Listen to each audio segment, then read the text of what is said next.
Hello class 11. Today I am going to proceed with the lesson, the evolution of man, primitive man, and the river valley civilization or growth of civilization, human civilization.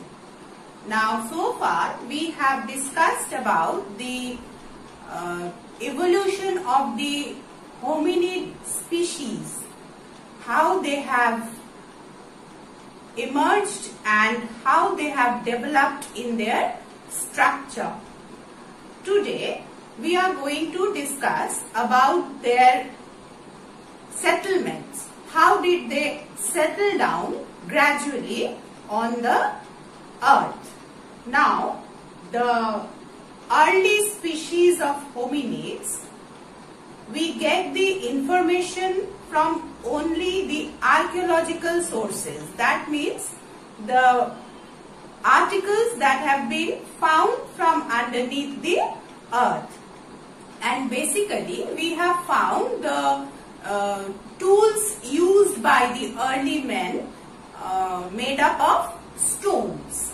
And that is why the entire Pleistocene epoch is known as the Stone Age, and this entire Stone Age again has been divided into three parts: the early Stone Age or the Paleolithic Age, the Middle Stone Age or the Mesolithic Age, and the New Stone Age or the Neolithic Age. Now Paleolithic, it is a Greek word made up from two different words, paleo and lithos. Paleo in Greek is known as old and lithos is known as stone. So Paleolithic meaning old stone or early stone, and similarly Middle Mesolithic stone and New and lithic stone. So in this way it has been divided. Now we are going to learn about the lifestyle of the human beings or hominids during each phase of the Stone Age. The first one is the early Stone Age or the Paleolithic Age. Now we have to learn, we have already seen that when we were discussing about the development of the structure of different species of hominids, we have seen that they somehow started to live in groups. Now the early Stone Age man, they also lived in groups. They were basically the hunter-gatherers and led a nomadic life. That means they did not stay at one place.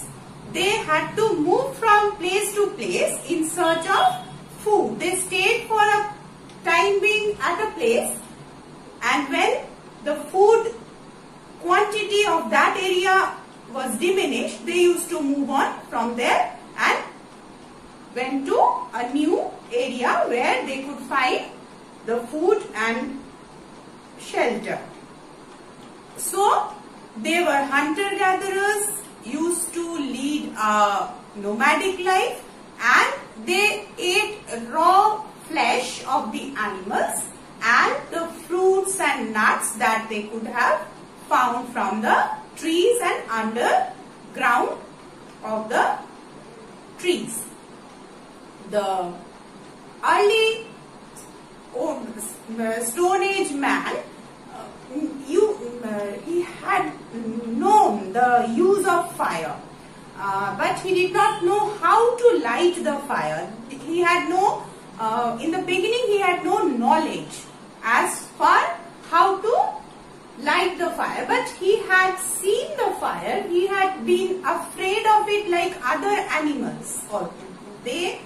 When the lightning had struck the dry wood, the forest had caught fire, and he had watched that the animals ran away from there. So in the beginning he also was afraid, but later on he had found this knowledge very convenient to him, as it was convenient for him to drive away the wild animals from near about.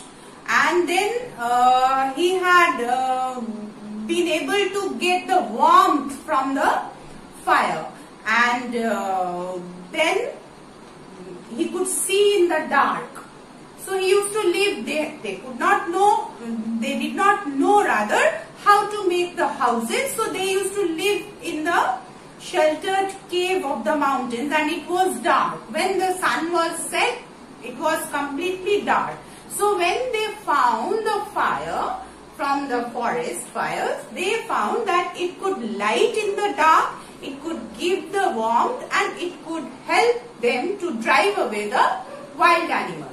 And gradually towards the end of the Paleolithic age or the early Stone Age, man has learnt how to create fire, and that is known to be the first greatest discovery of human race.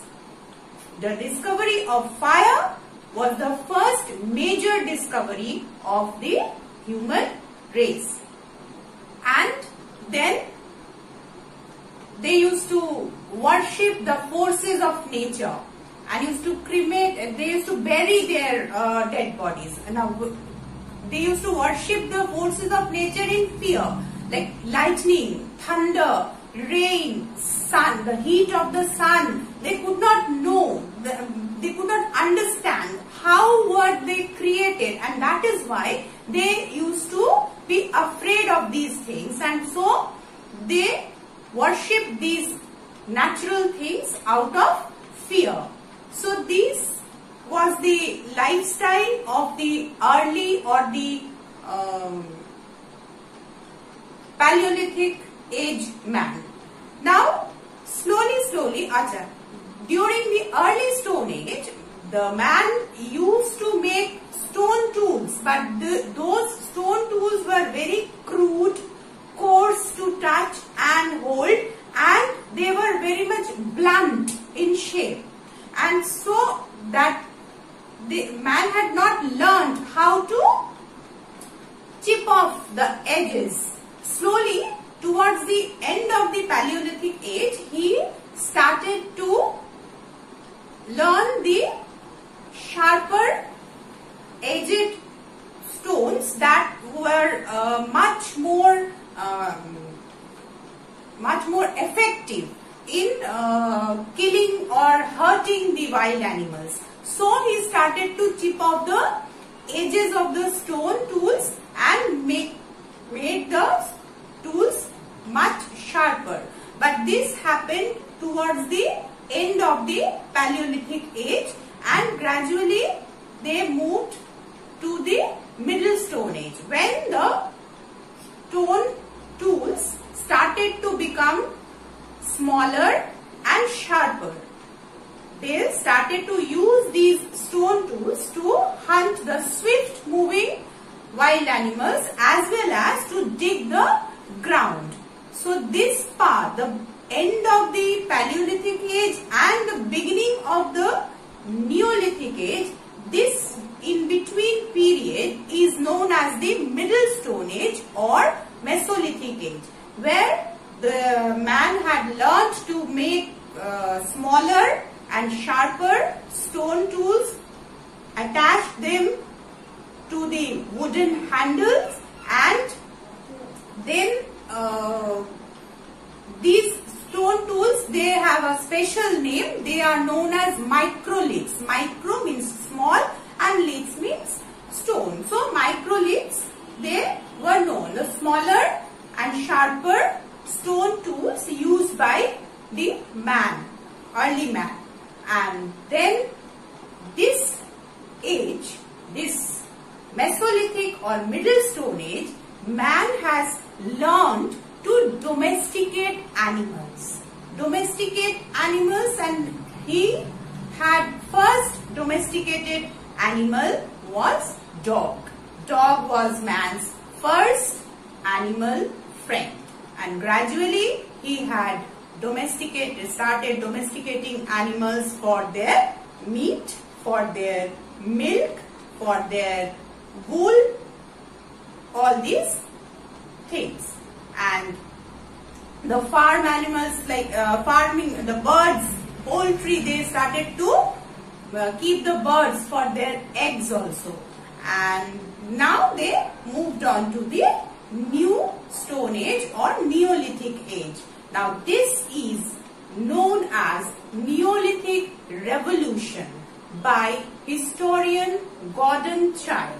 He has called the Neolithic age as the Neolithic Revolution. Why?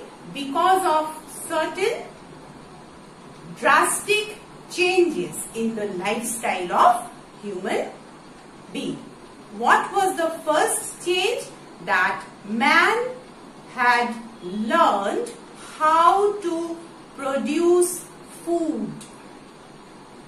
Till now, till Mesolithic age, he did not know. He only gathered food from the forest and stayed at one place, then moved on to the another place. Temporary settlements. Now, in the Neolithic age, man learned to produce food and the art of farming had come into being, and this led to the human settlement.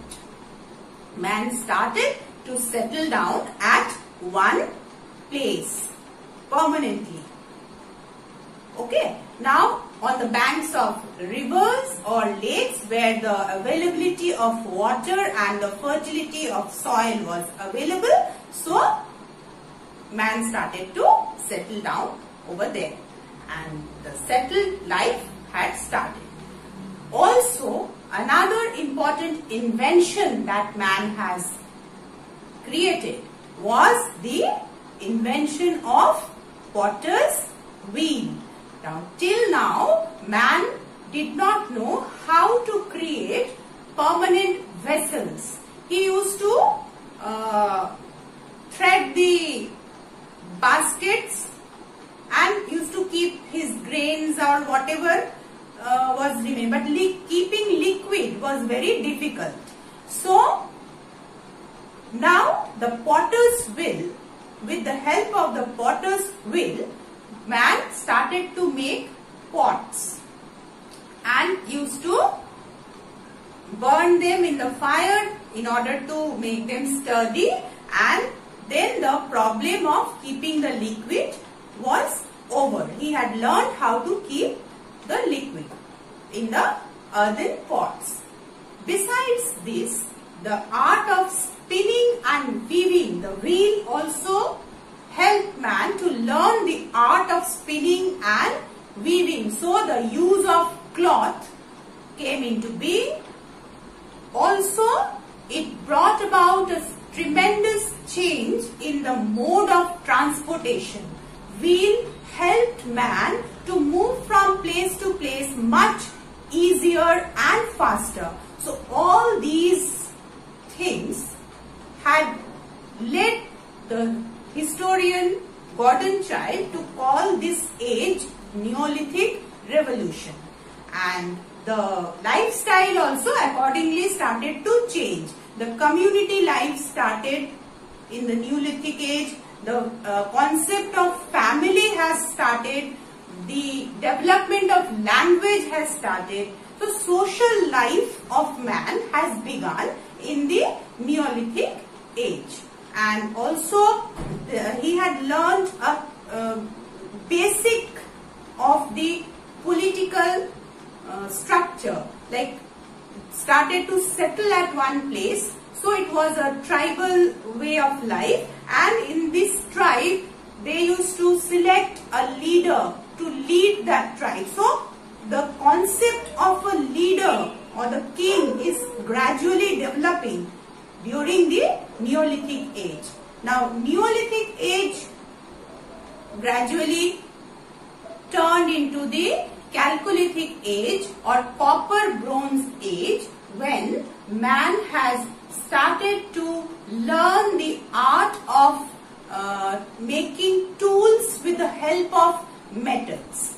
Now, copper was the first metal to be discovered, and man had found that it was quite sturdy, quite firm, and more useful than the stone tools. So, along with the stone tools, man had started to make the weapons or tools with copper, and gradually with the alloy of copper and tin, the bronze.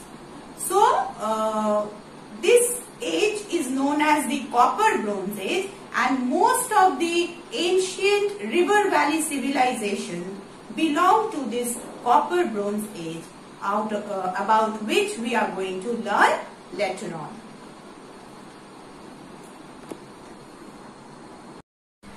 Now students, I am going to give you a board work which you are going to copy down in your copy. It is a kind of table. It will help you to compare the 3 stone ages and help you to learn the differences and similarities between the stone ages. So you have to copy this down. If vertically, if you cannot write down all the 3 ages, you can always write it down, making your copy horizontal.